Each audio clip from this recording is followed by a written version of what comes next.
Alors, disons que, les Beaunes Grèves et la vigne de l'Enfant Jésus, on est dans la même appellation. Ce sont des Beaunes Grèves en premier cru. La nature des sols est assez proche. C'est difficile si vous allez dans les parcelles, si vous observez le sol, si vous le prenez en main, vous n'allez pas avoir de texture très différente. Par contre, la vigne de l'Enfant Jésus, c'est un lieu unique. On est vraiment dans le cassé de pente, contrairement aux autres Beaunes Grèves.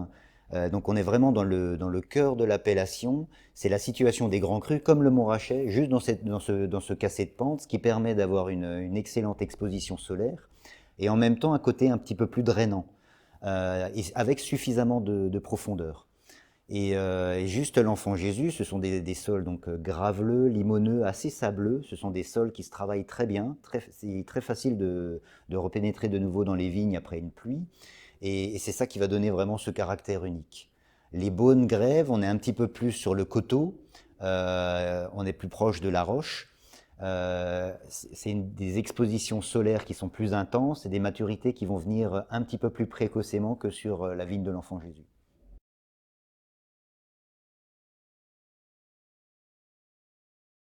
Alors, si on doit comparer un Beaune Grève et une vigne de l'Enfant Jésus, je dirais ce qui caractérise un petit peu les grèves, c'est le soyeux, c'est une aromatique, c'est une certaine complexité. La vigne de l'Enfant Jésus, vous restez dans les Beaunes Grèves, avec pour moi la vigne de l'Enfant Jésus, vraiment à la vinification, ce que je recherche, c'est un arôme unique. On est vraiment sur la petite violette, les épices, le cuir frais. Ça, c'est assez unique à l'Enfant Jésus. Quand ces arômes apparaissent, ben, il est temps de le décuver, de le mettre en fût.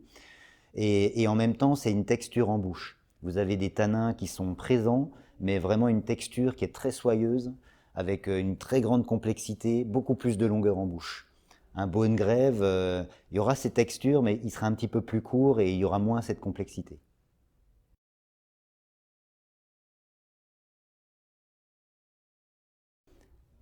Alors c'est vrai que dans la maison, on a la chance d'avoir certainement la plus belle collection au monde de vieux millésimes. Et ça vient de la tradition au sein de la maison. Chaque millésime, on va mettre une partie de notre récolte en cave et qu'on va garder. Et il y a une toute petite partie qu'on va garder pour les générations futures. Et ça s'est toujours pratiqué au sein de la maison. La famille Bouchard, depuis le début, le faisait. Et c'est pour ça qu'aujourd'hui, on a la chance de pouvoir déguster des vins du 19e siècle.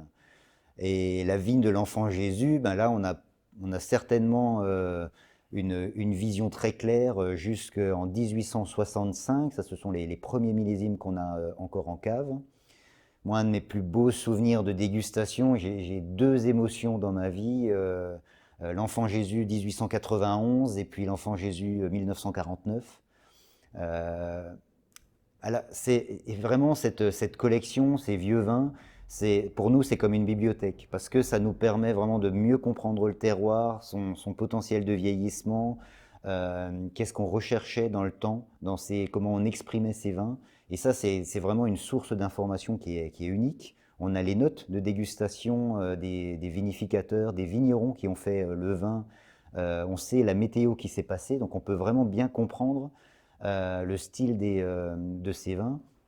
Et l'Enfant Jésus, le 1891, c'est incroyable. Déjà, on ne peut pas deviner son âge parce que les robes restent fraîches.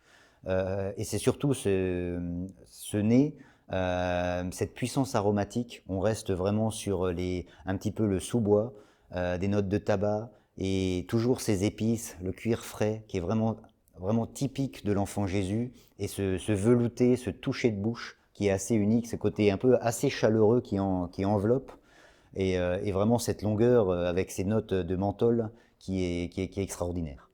Ça fait vraiment partie de mes plus beaux souvenirs de dégustation.